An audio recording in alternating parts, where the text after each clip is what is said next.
dan nomor rumah partisipan kepada Roy Kiyoshi. Dengan mata batinnya, Roy akan membaca berdasarkan angka yang kami berikan. Supri, terlahir tanggal 14 Februari 1981 dengan nomor rumah 86. Saya mencium bau darah di sini. Saya sangat takut ketika membacakan namanya dan membacakan pikirannya. Ia sosok yang tidak mudah menyerah dalam segala hal. Sama seperti ia tidak menyerah untuk menyakiti orang lain. Masa lalu yang kelap dan penuh hinaan membuat jiwanya menjadi pemberontak. Saya melihat sosok kakek-kakek menyeramkan dan berdarah-darah.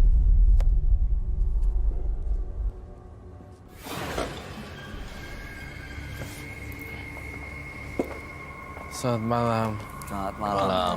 Silakan duduk semuanya. Terima kasih. Saya minta Mbak Nita Talia untuk membacakan partisipan kita. Jaraknya dekat. Oke, jaraknya dekat like this one. Hati-hati ya Mbak Nita. Tapi di situ. Tadi dia udah nggak sopan loh. Maksudnya jarak deketin akunya ke situ. Dan pakai kursi bacain. Supri. Saya minta bunga ya. Bunga Hati-hati ya tanpa Pak. air. Saya jagain. Tapi dari awal udah nggak sopan loh ke Mbak Nitanya tadi. Di sini Iya.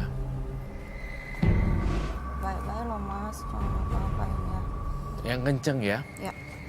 Supri 14 2 19 8 1 86 Dengan nomor rumah 86. 86. Oke. Udah boleh duduk ya. Supri ini dulu dikucilkan, diremehkan karena kondisi ekonomi, maka membuat Supri berguru mempelajari satu ilmu dengan cara ritual di gunung, puasa 40 hari tidak makan tapi minum, dan setelah itu seperti mendapatkan kekuatan. Dan kekuatannya dia mengirimkan teluh ke orang, ada banyak korbannya, orang yang bikin sakit hati sampai 10 orang ya, kurang lebih. Lalu dia diikuti oleh gangguan sosok gaib. Makanya malam hari datang ke menembus mata batin, mau melepaskan semua pengaruh dan ilmu hitamnya karena ingin punya hidup yang tenang. Sebelumnya, mohon maaf saya nanya, Mas Supri ini sering berkunjung dan bertandang ke paranormal ya? Iya. Jadinya kamunya punya banyak jimat dong sekarang? Ada. Biasanya nih ya, Bay, Ya. Manita, kalau orang banyak jimat, orangnya aneh.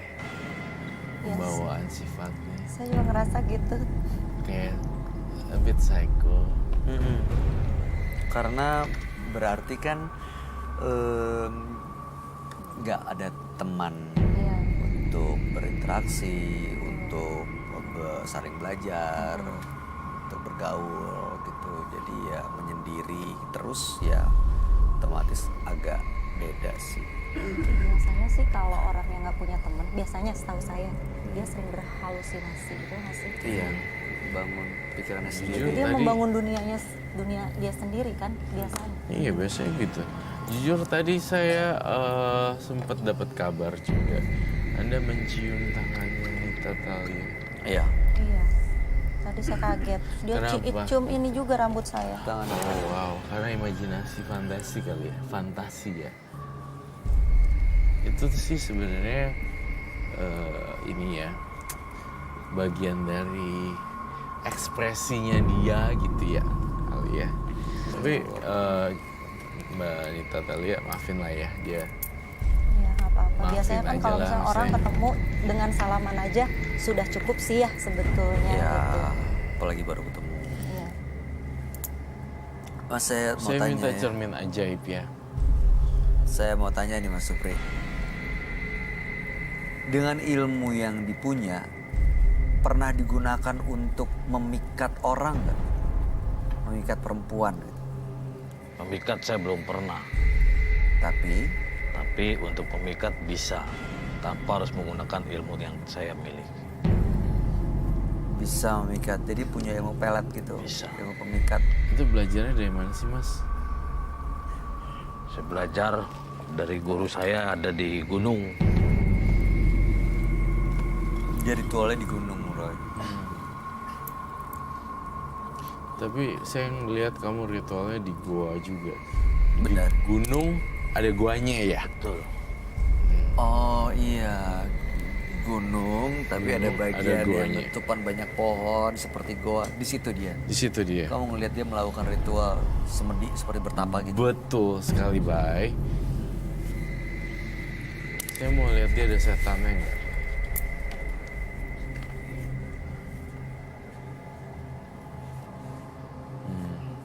Dia ada sosok siluman macan ternyata. Ini didapat waktu pas pertapaan ya. Serem juga ketika saya lihat kaca di belakang, ternyata teman-temannya banyak banget. Ada banyak. Banyak banget. Apa aja, Roy? Saya lihat dari pocong dan dari macan, pucet-pucet. Ini saya yakin, ini hasil dari pemburuan orang pintar dan berburu dengan orang pintar, dan kemudian juga efek dari dia bermain dukun sih. Oh, jadi dia datang ke banyak tempat sebenarnya, dan itu setiap datang ke satu tempat ritual mengundang makhluk halus. Iya, Jadi Bay, banyak pasti. ya. Pasti banget, Bay. Yang ikut jadi banyak tuh, Mas. Ya, itu jadi banyak loh. Gara-gara dia dikucilkan, dibully pada saat dulu ya, dia jadinya ke wanita jadi high. Jadi kayak pengen banget gitu. Hasratnya tinggi gitu. Melihat perempuan. Ini kok saya seperti barusan dengar sesuatu ya. Apa itu, Bay? Ada suara mengeram gitu, Suara macan gitu. gitu, nggak tahu saya suara macan atau apa. Sekarang si macan yang kamu lihat itu masih ada di belakangnya dia, Roy. Masih ada di belakang penonton sih sebenarnya. Dia penonton memang Di tribun penonton sih sebenarnya. lagi melihat kita dan mengeram gitu, mengeram Betul sekali. Mas Supri, saya melihat kamu jalannya agak sedikit melenceng dan jalannya berada di tengah-tengah, tidak putih. Jalan hitam di perjalanan karir kamu dan keuangan.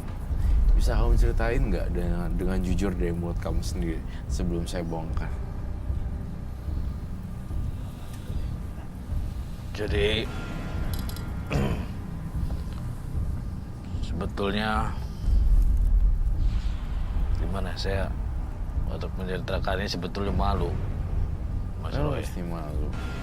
Makanya saya bertujuan ingin cepat kembali dalam kehidupan normal, datang ke sini karena saya malu setiap lihat wanita itu saya ingin merasakannya. Termasuk wanita yang ada di sini. Kalaupun wanita mau jual, saya pun akan beli. Mas Supri, saya mau tahu sosok gaib seperti apa yang mengganggu tadi, tinggi, besar, hitam. Dan itu sering datang. Sering Malam hari ini ada di sini. ada. Terus tadi Roy sempat bilang ada macan. Pernah melihat sosok macannya nggak?